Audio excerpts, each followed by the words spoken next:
In this corner, a new U.S. ally demanding sanctions against Iran. In the other, a pair of U.S. rivals ready to duke it out.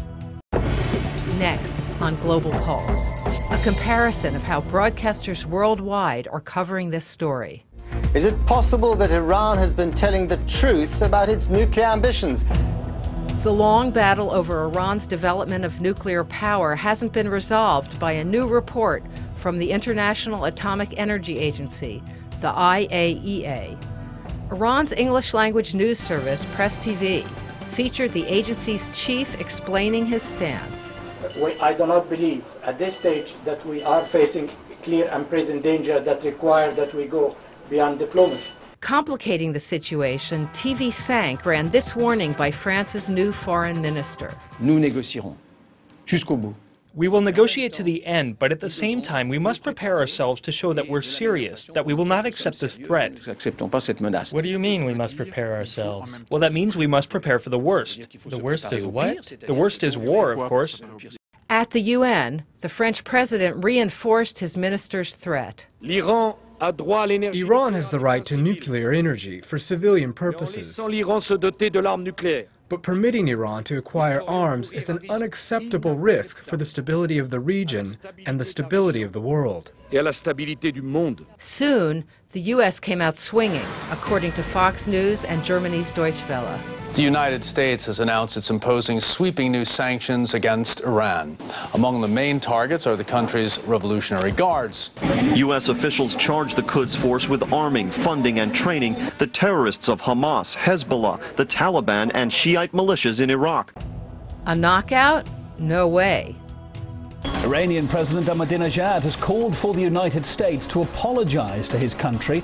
China and Russia, both Security Council members, are tag-teaming the opposition, as reports by their state-sponsored English-language services, Russia Today and CCTV, reveal. The 10-page IAEA report says Tehran was generally truthful about its nuclear history, but it also cautions Iran is still continuing uranium enrichment. Iran's president says the world can get a better understanding of what's going on in his country. Many Tehran residents also welcomed the report.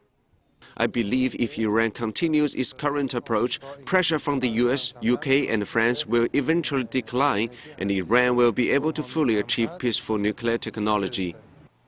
But the White House still maintains its tough stance. It says it will continue to push for a third round of UN sanctions against Iran, despite the report testifying Tehran's cooperation with the IAEA. The Moscow-based Yuri Levada Analytical Center has published a poll of Russians' perception of relations with Iran. And answering the question whether Russia should carry on cooperation with Iran on its nuclear program, nearly 40% answered yes, 28% said no, and 34% abstained.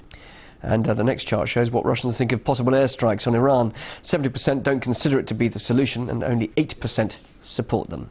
So with their allies by their sides, the fighters keep on swinging. President Bush and French President Nicolas Sarkozy presented a united front today, both declaring that Iran must not be allowed to develop nuclear weapons. Ayatollah Khamenei expressed satisfaction with the positive results of the trip of Russian President Vladimir Putin to Tehran. Putin said a strong Iran can help Russia secure its international interests. This is Evelyn Messenger for Global Pulse.